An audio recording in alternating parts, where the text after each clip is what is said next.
días, bienvenidos a la primera emisión del Noticiero 24 Horas en la Comunidad. Gracias, como todos los días, por dejarnos entrar a sus hogares y por informarse junto a nosotros. Hoy el Ecuador necesita que estemos más unidos, que estemos sanos, porque la pandemia no se ha ido y sobre todo que estemos en paz. Ya no queremos más violencia, así que lo único que solicitamos son más acciones frente a esta crisis carcelaria que estamos viviendo. ¿Qué tal, Helen Albertito? Buenos días.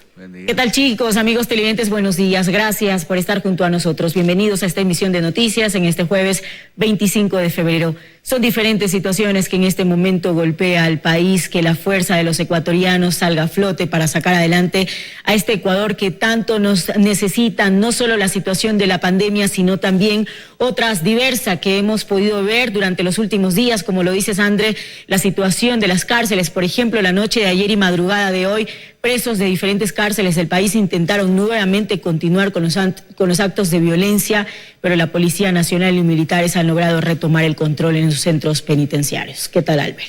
Hola, Helen, Andreita, buenos días. Y necesitamos paz, tranquilidad, salud. Y esa salud mental también, para que todos los ecuatorianos podamos dedicarnos a nuestra labor diaria, a ese trabajo diario que es darle productividad a nuestra familia y también a nuestro país. Eso es lo que más queremos. No nos contagiemos, no nos contaminemos. Y no estoy hablando de una pandemia, estoy hablando de la violencia, de eso que recorre en las redes sociales, que parecen ríos enormes de mensajes negativos, de pugnas, de peleas. Eso no le hace bien al país. Si alguien se alegra por eso, seguramente no es ecuatoriano. Y hay que empezar a identificar a esas personas para salir adelante. Es lo que más queremos por el Ecuador. Y no solo buscar culpables, sino que cada quien haga su parte. Ahora necesitamos, como dices tú, protegernos de otros virus que también nos pueden afectar y afectar a nuestras familias. Haga su parte, hágalo desde hoy, cumpla con su trabajo para que podamos salir todos adelante. No nos queda de otra.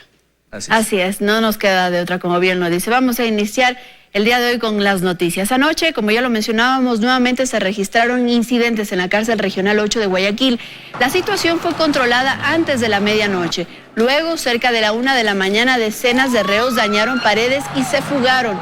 La Policía Nacional, mediante un gran operativo, logró recapturar a 9 de ellos luego de varios minutos cuando intentaban cruzar la vía a Daule. Familiares de los privados de libertad quemaron llantas en la vía Daule y pidieron que vuelva el control al centro penitenciario.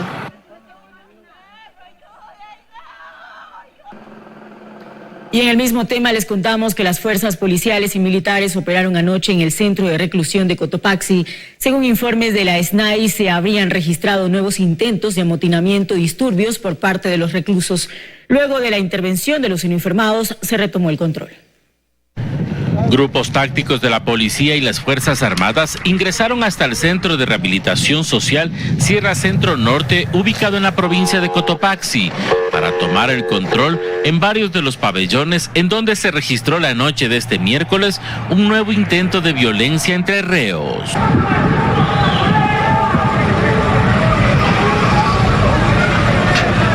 La policía empiezan a llegar uno por uno y después ya empezaron a entrar a la fila. Los altercados en el CRS Cotopaxi se iniciaron cerca de las 20 horas del miércoles, mientras las fuerzas de seguridad han realizado varios operativos para calmar la situación y que los hechos del día martes no se vuelvan a repetir, donde fallecieron 8 personas privadas de la libertad. Los uniformados brindaron seguridad en el interior del centro, así como en la parte externa. De acuerdo a los protocolos de seguridad, retomaron el control del centro de rehabilitación. En Cotopaxi, Juan Pablo Toro, 24 horas. Tras una actualización a nivel nacional, la cifra de muertos en las cárceles ascendió a 79, 37 de ellos en 2 centros penitenciarios de Guayas. Familiares de las personas privadas de libertad continúan a la espera de información. La cifra de privados de libertad asesinados en Guayas fue actualizada. Al momento son 37 los reos ultimados, 31 de la cárcel regional del Guayas y 6 de la penitenciaría del Litoral. 24 horas después de las reyertas, decenas de familiares de los privados de libertad acudieron a los exteriores de criminalística en Guayaquil. Algunos intentando recuperar los cuerpos de sus familiares que sabían habían sido asesinados tras las rejas. Solo que sé que ha fallecido, que le han dado 2 balazos. Estoy rogándole al Señor que me lo hayan dejado por lo menos que se pueda velar.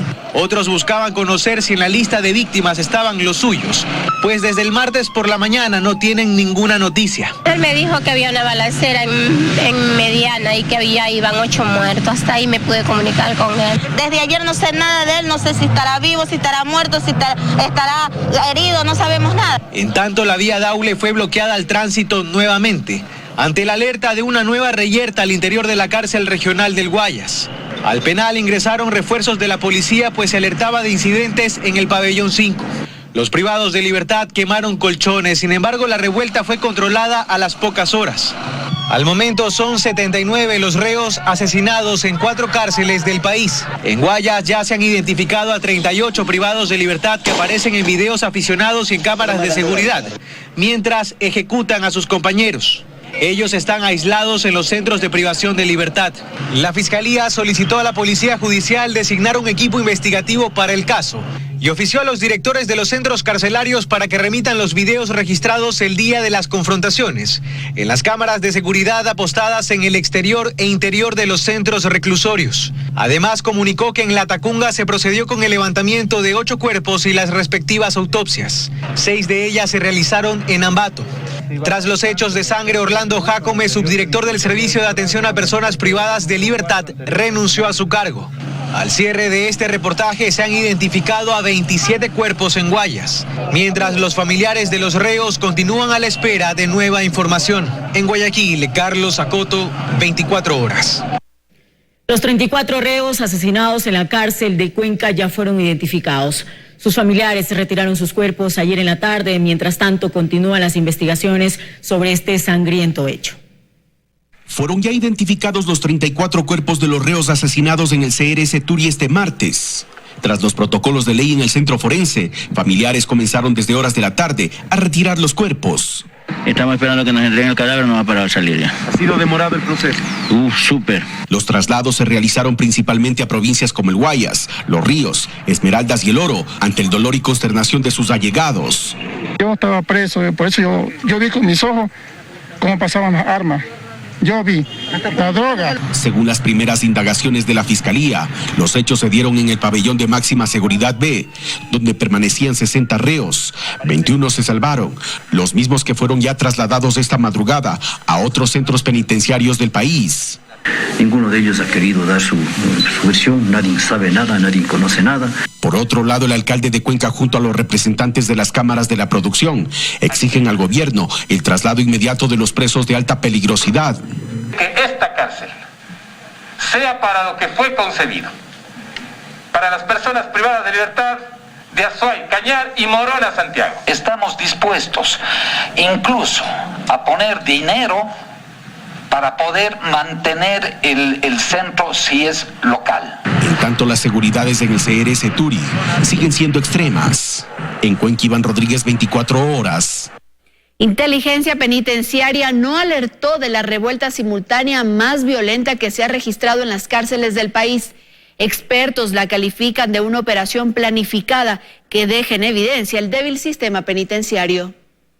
Tiempo para hacerlo tuvieron, más de 4 horas al menos, armas para romper cerraduras también, además de la comunicación necesaria para ejecutarlo de forma simultánea en 3 ciudades distintas.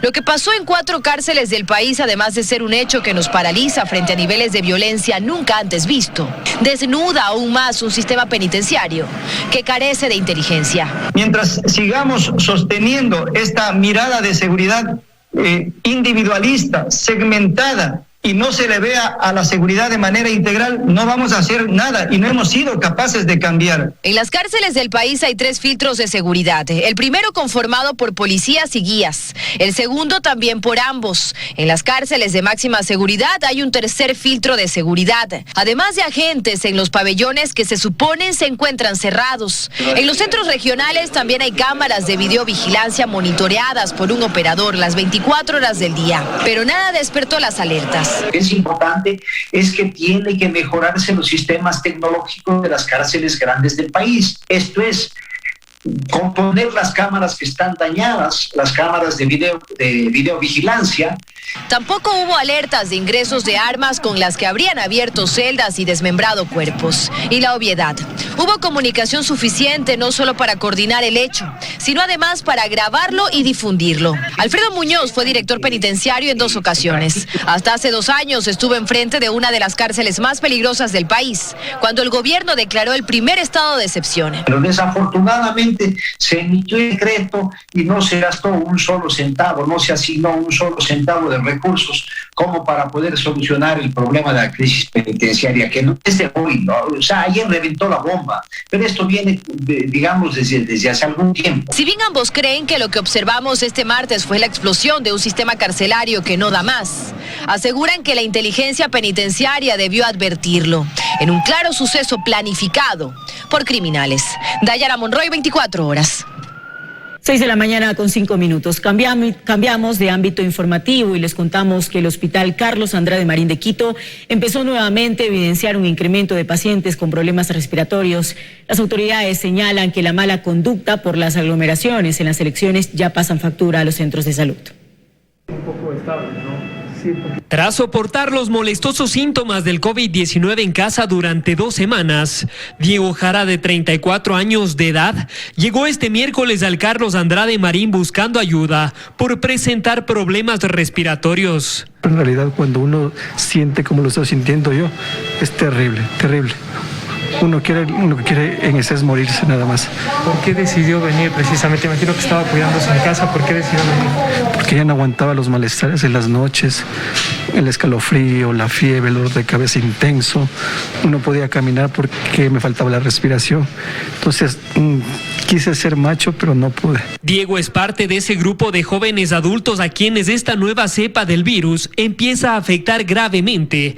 Así lo explica el director de cuidados intensivos del HCAM. Llegan en condiciones muy extremas, con compromiso respiratorio muy severo, que a veces al poco rato de que están ingresando a nuestra casa de salud se les ayuda, se les orintuba para poderles mantener la respiración, la oxigenación. Trabajando al límite de su capacidad, Ramos explica que actualmente hay 26 pacientes esperando cama en la unidad de cuidados intensivos y que la inconducta de la ciudadanía por las elecciones empieza a pasar factura a los hospitales de la ciudad. Todo se va agotando y esto puede al final ser una situación muy compleja para todos los hospitales, el verse ya desbordados en su capacidad y no poder hacer más. Sobre la mortalidad ni hablar, cuenta que solo este miércoles en el hospital hemos tenido días de hasta 9 fallecidos.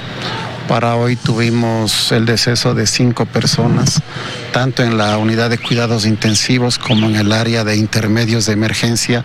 Y al igual que en otros hospitales, aquí también han registrado en estos últimos días el ingreso de niños con problemas respiratorios. Estamos apoyándonos con los hospitales que tienen en sí una amplias número de camas para cuidados de pediatría y esperemos que ellos logren sostener por el momento toda esta avalancha. Lo cierto es que lo más preocupante sobre el incremento de pacientes con problemas respiratorios lo empezarán a evidenciar de manera considerable la próxima semana por los contagiados en el feriado de Carnaval. En Quito, Paul Coello, 24 horas. Y precisamente sobre este tema, el contagio de niños y adolescentes con COVID-19 se ha incrementado en el país en un 36%. Los médicos sostienen que esto podría deberse al relajamiento de las medidas y a las múltiples reuniones sociales que se realizan. Por ello piden no olvidar las medidas de bioseguridad. La cifra de niños y adolescentes contagiados con COVID-19 crece en el país. Hasta fines de 2020 se registraban 12.326 casos y en los 2 primeros meses de 2021 la cifra ascendió a 16.774, es decir, un 36% de incremento. En el hospital del IES Quito Sur se evidencian estos números. En diciembre del año pasado atendían entre 6 y 7 pacientes pediátricos con síntomas respiratorios, pero ahora el número es de entre 30 y 40. del 100% de sintomáticos respiratorios, más o menos entre el 65 y 80% tienen SARS-CoV-2. El 95% de los pacientes pediátricos no requieren hospitalización, pues los síntomas que presentan son leves. Sin embargo, lo que preocupa son las secuelas. Estos síndromes afectan a varios órganos y entre uno de los más afectados es el corazón, produciendo dilataciones de las arterias coronarias, inflamaciones en las válvulas del corazón y inflamaciones a nivel renales que eventualmente en la mayoría de los casos con un tratamiento adecuado serán superadas, pero en algunos casos podrían dejar ciertas secuelas. Los médicos creen que este incremento se debe sobre todo al relajamiento de las medidas. La ciudadanía está pensando que los niños no se contagian y eso no es así. Entonces, una falta de información junto con falta de medidas de protección y junto con el aumento de la relajación de las familias que están realizando reuniones con diferentes familias, diferentes grupos o cumpleaños o bautizos. Eso es lo que nos está causando un incremento en los casos, pero no quiere decir que ha habido algún cambio necesariamente del virus hacia una mayor predilección. Y creen que en estos meses se incrementarán los casos de menores con síntomas respiratorios por causa de la propagación de enfermedades estacionales. La recomendación, sostienen, es estar atentos a síntomas como fiebres elevadas, diarrea, labios morados y otros, para entonces acudir al médico, aunque aseguran que será recomendable hacer primero una teleconsulta. Además, piden que no se descuide el cuadro de vacunación al que están sujetos los menores y, sobre todo, mantener las medidas de bioseguridad. En Quito, Belén Merizalde, 24 horas. 300 pruebas diarias se realizan en el municipio de Quito y la Universidad Católica para la detección de COVID-19. Según expertos, es necesario que se realicen más para identificar los casos y frenar la propagación. La Universidad Católica continúa procesando las muestras que le entrega el municipio de Quito, que se extraen de los triajes ubicados en los diferentes puntos de la urbe para identificar los casos de coronavirus. Para poder, actuar rápidamente, es un diagnóstico rápido y acertado. Entonces, si bien es cierto, todos estamos esperando que en un momento dado llegue la vacuna, pero hasta tanto lo importante para salvar vidas es contar con este diagnóstico precoz y, llamémoslo así, temprano. Se estima que el municipio aún cuenta con 10.000 pruebas PCR para realizar la detección de los casos. Al día, la PUCE procesa 300 muestras. Estamos con un promedio de entre un 20 y 25%. Que resultan son positivas. O sea que sí es alto.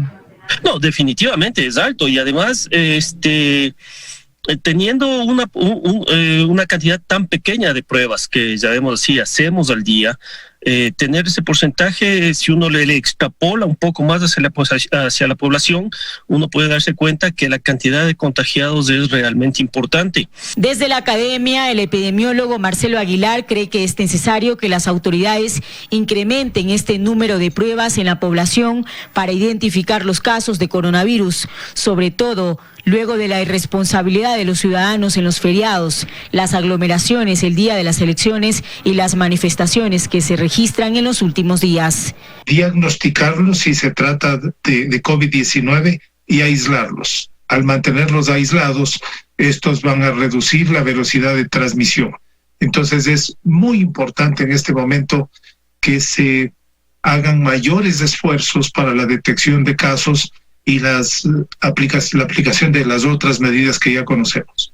El experto en enfermedades tropicales también asegura que es urgente identificar los casos y controlar el virus, ya que la enfermedad está afectando de una forma más crítica a los niños y a los jóvenes.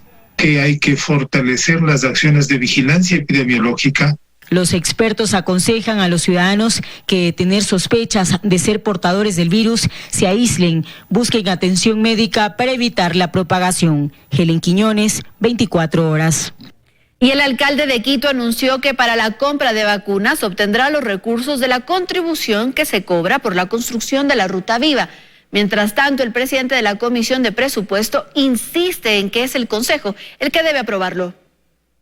Son 20 millones de dólares los que anunció el alcalde Jorge Yunda destinará para la adquisición de vacunas para la capital. Estos recursos se obtendrán de la contribución especial por mejoras que desde este año cobra el municipio de Quito por la construcción de la Ruta Viva. Nos da un presupuesto adicional de 17 millones de dólares y adicionalmente con el resultado que ha sido informado ya sobre el cierre de caja, tendríamos la diferencia para completar los fondos correspondientes para el monto señalado por el señor alcalde, que son los 20 millones. Estos recursos no constaban en la distribución del presupuesto aprobado para este año. Por ello, ahora son parte de un colchón que puede ser utilizado en la compra de vacunas. Está ya aprobado ese presupuesto. El alcalde tiene que informar al consejo de este destino emergente de estos recursos que necesita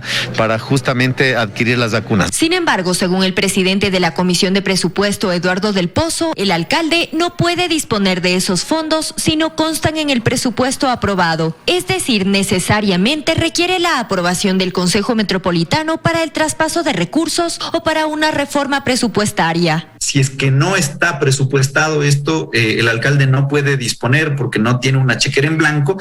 Los fondos públicos justamente funcionan debidamente articulados con un presupuesto y uno tiene que solamente ejecutar lo que está debidamente presupuestado. En ese sentido, es indispensable que exista esta autorización de parte del Consejo Metropolitano para que el alcalde pueda asignar con autorización del Consejo estos 20 millones de dólares a salud. El Consejo Metropolitano ha hecho público su apoyo para la compra de vacunas, pero previo a la autorización, el burgomaestre deberá presentar a los ediles un plan de vacunación y se deberá corroborar que cualquiera que sea la farmacéutica pueda proveerlas. En Quito, Estefaní Paz, 24 horas. 6 de la mañana con 16 minutos. Es momento de llamar a la wincha de Teleamazonas para que nos recuerde la restricción vehicular para el día de hoy. Hoy jueves no pueden circular los vehículos cuyas placas terminen en 6, 7, 8 y 9. Pongan mucha atención, por favor. Les recordamos que las personas que incumplan la medida tendrán una sanción de $200, es decir, el 50% de una remuneración básica unificada. Además, la retención por 5 días del vehículo. Seguimos informando en 24 horas. Gracias por estar junto a nosotros, amigos. Una de las bandas más peligrosas de Quito, dedicada al robo de domicilio, fue desarticulada ayer en la tarde. 10 ciudadanos fueron aprehendidos durante el operativo. Desde hace 3 meses, la Policía Nacional y sus grupos especiales siguieron los pasos a esta organización delictiva dedicada al robo de domicilios en varios puntos del norte y sur de la ciudad. Han sido aprehendidos 8 personas de la ciudad ecuatoriana, 6 hombres, 2 mujeres. Este miércoles, tras haber identificado la vivienda que servía como bodega de los delincuentes en el sur de Quito, la Policía Nacional allanó la misma, encontrando en su interior todas las evidencias que los relacionan con las denuncias presentadas por las víctimas. En este tiempo hubieron 15 eventos delictivos de robo a domicilios, de los cuales 8 eventos delictivos fueron generados por esta estructura delictiva. Además de los equipos electrónicos y dinero en efectivo, las autoridades decomisaron 4 vehículos en donde se movilizaban los delincuentes. Tenían cada uno sus responsabilidades definidas, cumplían roles y funciones específicas como son el de seleccionadores, seguridad, ejecutores, receptadores de la organización. Tras el operativo ejecutado, los uniformados contactaron a algunas víctimas, quienes llegaron a la policía judicial a reconocer sus pertenencias e interponer la denuncia en contra de estos delincuentes. Se nos llevaron una televisión de 65 pulgadas, una cámara profesional de fotos, una computadora, una colección de relojes. Los objetos robados, como televisores y equipos electrónicos, eran comercializados en las redes sociales de la líder de la organización delictiva. Así lo confirmó uno de los interesados, que dio aviso a las autoridades. Nosotros le hicimos la compra, estaba publicado en 250 el televisor, entonces regateando ahí llegamos a 230. Entonces nosotros le pedimos factura y ella lo que nos contestó fue que la factura y la caja del televisor se lo había desbaratado el perro. 5 de los miembros de esta organización delictiva cuentan con antecedentes penales por delitos de robo a personas y domicilios. En Quito, Paul Coello, 24 horas. Amigos, local de bicicletas fue robado en 2 ocasiones el último mes. Temen que por falta de celeridad en los procesos judiciales, los culpables salgan en libertad. 2 veces en este mes este local comercial de bicis fue asaltado en el norte de Quito. Las pérdidas ascienden a los $16,000 y aunque la primera ocasión la policía logró detener a los delincuentes luego de que sometieran y maltrataran a sus trabajadores, ellos temen por su vida. Imagínese, o sea, dinero que con tanto esfuerzo se hace y en este momento estarlo perdiendo de esta manera. Dicen que pese al rápido accionar de los gendarmes, la falta de celeridad en los procesos judiciales podría provocar que en cualquier momento salgan libres y nada les aseguran que no vuelvan a atacarles. Estemos primeramente con supuestas amenazas que se reciben en el momento que se hizo las respectivas denuncias a las autoridades competentes. Ahí se mencionaban algunas cosas que como que nos querían amedrentar y situaciones así. Desde la policía mencionan que no pueden cuestionar el accionar de otros funcionarios. Seguiremos cumpliendo nuestras tareas. Esa es nuestra obligación, ese es nuestro deber, garantizar la vida, las libertades y los derechos. Como medida de seguridad, en este local han optado por pedir el apoyo policial al momento de cerrar el negocio. Fernanda Ceballos, 24 horas. El próximo lunes, 400 transportistas urbanos que cumplieron con todos los requisitos sí podrán cobrar los 35 centavos de pasaje a los usuarios.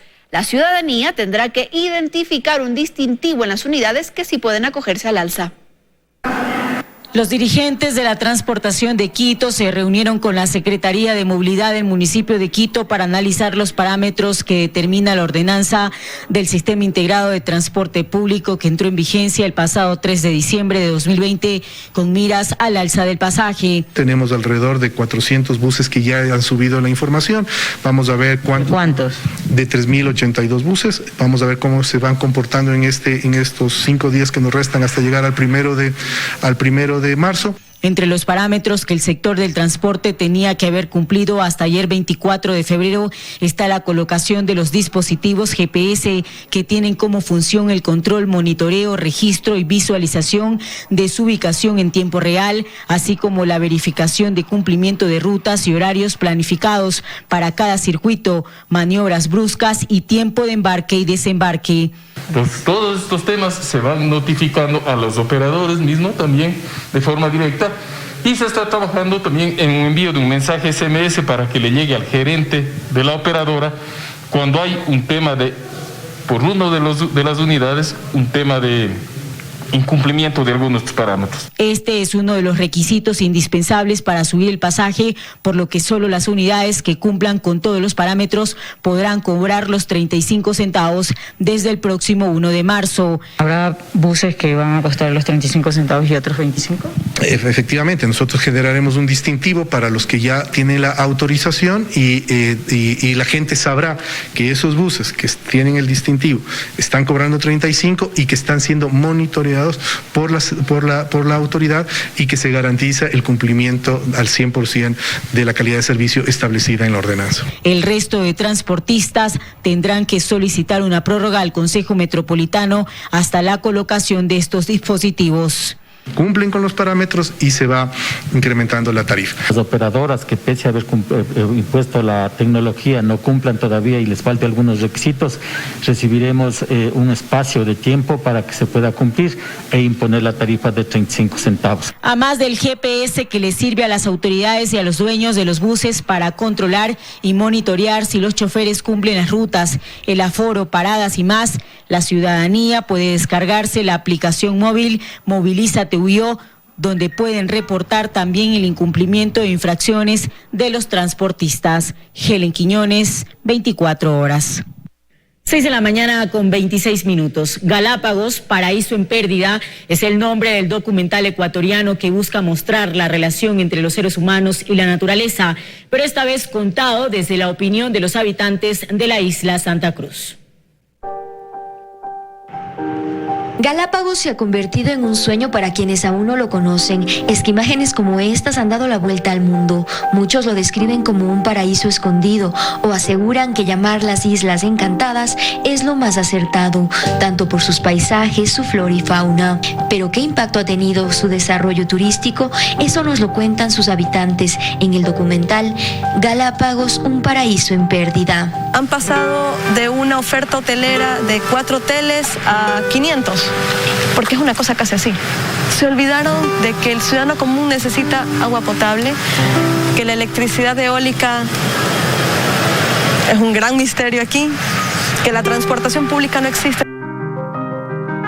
Este documental de Gustavo Llanes y Pocho Álvarez fue filmado en 2017 y los testimonios son de habitantes de la isla Santa Cruz, que además cuentan otras problemáticas que tienen, como la recolección de desechos y el narcotráfico. Geográficamente Galápagos está estratégicamente ubicado para servir de pivote para continuar hacia Centroamérica. Busca también mostrar cómo Galápagos necesita encontrar un equilibrio con la naturaleza para así crear un futuro sostenible. Hace un llamado justamente a todas las personas para poder pensar y repensar cómo nosotros tratamos y cómo convivimos con las Islas Galápagos. Yo creo que Galápagos es un paraíso, ¿no es cierto?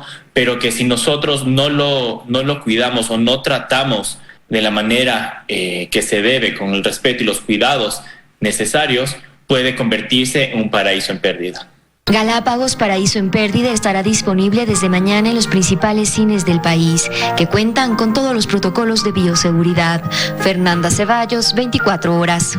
Seguimos con más noticias. Les contamos que el juez dictó prisión preventiva en contra del exdirector del ISPOL, Enrique Espinosa de los Monteros, y 2 funcionarios más. En contra del exdirector David Proaño se ordenó arresto domiciliario, tomando en cuenta el padecimiento de una enfermedad catastrófica. Este caso está relacionado con supuestas inversiones irregulares con fondos del ISPOL, que superan los $600 millones. Las inversiones irregulares con los fondos del Instituto de Seguridad Social de la Policía Nacional derivan los primeros procesados. Luego de unos allanamientos realizados por la Fiscalía General la noche del martes y madrugada del miércoles, se retuvo con fines investigativos a los exdirectores del instituto, Enrique Espinosa de los Monteros y David Proaño, el exdirector de inversiones Alfredo Valverde y el exasesor jurídico Santiago Duarte. Enrique Espinosa no es director en la fecha que se le atribuye el ilícito.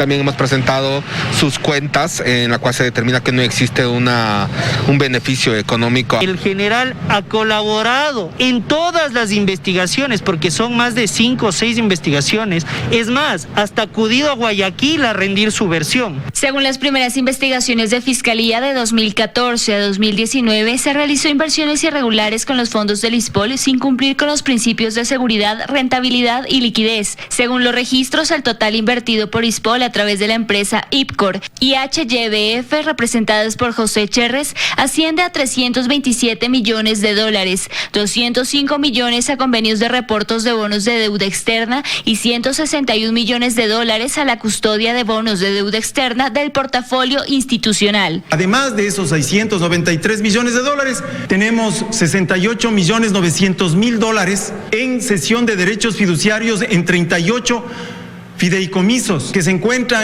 en este momento vencidos en casi un 95%. Estas irregularidades suscitaron 5 denuncias penales en Fiscalía por delitos como peculado, estafa y tráfico de influencias. En Quito, Daniela Valencia, 24 horas. Seguimos con más noticias. Ahora vamos con Fernanda Ceballos, quien está en el centro de la capital, exactamente en el sector del Tejar, porque moradores y transeúntes aseguran que el paso peatonal se ha convertido en un foco de inseguridad. Hola Fer, buenos días, cuéntanos. Helen, Andre, amigos televidentes, muy buenos días. Caminar por el paso peatonal de aquí del Tejar en el centro de la capital realmente se ha convertido en un verdadero peligro para todos los transeúntes y moradores del sector. Es que aseguran los vecinos que los delincuentes se esconden en las paradas y esperan a que pasen sus víctimas para hacer de las suyas. Estamos con Lidia para que nos cuente más detalles de lo que está sucediendo aquí. Pese a que a esta hora no hay mucha gente, el panorama es distinto en horas pico. Así es, muy buenos días, muchísimas gracias a Teleamazonas. Le cuento que después de una entrevista que salió esta semana, nos vimos nosotros en la necesidad de seguir reforzando esta visibilización del problema de la inseguridad. ¿Qué está pasando? Puesto que no solamente es el puente, después que usted ve más luego, este puente se convierte en un mercado sin que nadie ponga un pare a todo esto. Es un desorden. Entonces los ladrones de esos se meten dentro de la ESA, usted dentro de la parada de allí, dentro de esa parada usted no puede ver ni siquiera que hay una cámara. Hay control policial aquí en la zona? Porque también sabemos que en las paradas, especialmente en sentido sur-norte, también se registran robos. Sí, tanto allí como acá es donde nos roban todo. Lo que más, cuando nosotros vamos por esta escalinata que va rodeando el convento para salir al barrio de arriba, nuestros vecinos son asaltados aquí. Entonces recorrimos en la noche con el sargento Llanos de la policía y encontramos pues que hay 2 postes de luz que están apagados. ¿Cómo actúan los delincuentes? Bueno, siempre están mirando la S y al descuido ya lo van jalando. Perfecto, muchísimas gracias. Ya escuchamos, compañeras, amigos televidentes, cuál es la situación aquí en el sector del Tejar, en el centro de la capital. Vamos a conversar con otra de las moradoras, de los transeúntes, para que nos cuente. ¿Tiene miedo al pasar por este puente? Dicen que se registran robos por aquí. Sí, la verdad, mucho. ¿Qué es lo que pasa? ¿Qué han visto ustedes? Hay mucho peligro y el puente es muy peligroso, la verdad. Listo, muchísimas gracias. Ya escuchamos, compañeras, amigos televidentes, esperamos que las autoridades, especialmente la policía, tomen medidas, se realicen más controles aquí en el centro de la capital. Como todos los días, invitamos a nuestros televidentes a enviarnos sus denuncias a nuestras líneas de contacto. Nuestro Twitter e Instagram, @24horas subió. Nuestro número de WhatsApp solo para mensajes, el 0994-891343, y nuestro correo electrónico de primera mano, @teleamazonas.com. Si va a salir de su casa, abríguese porque hace bastante frío. Muy buenos días. Buen día también para ti, Fer. Muchísimas gracias por las recomendaciones y también por la información desde este sector en el centro histórico de Quito. Como ya escuchamos los testimonios de los vecinos que transitan por esta zona y que no es la primera vez que reportamos desde este lugar, pues siempre son víctimas de los delincuentes en este lugar. Por ello solicitamos nuevamente a la policía para que redoble los controles en esta zona y evite que sean víctimas de la delincuencia. Les agradecemos por estar junto a nosotros. Ya vienen los desayunos, pero volvemos a las 7:30.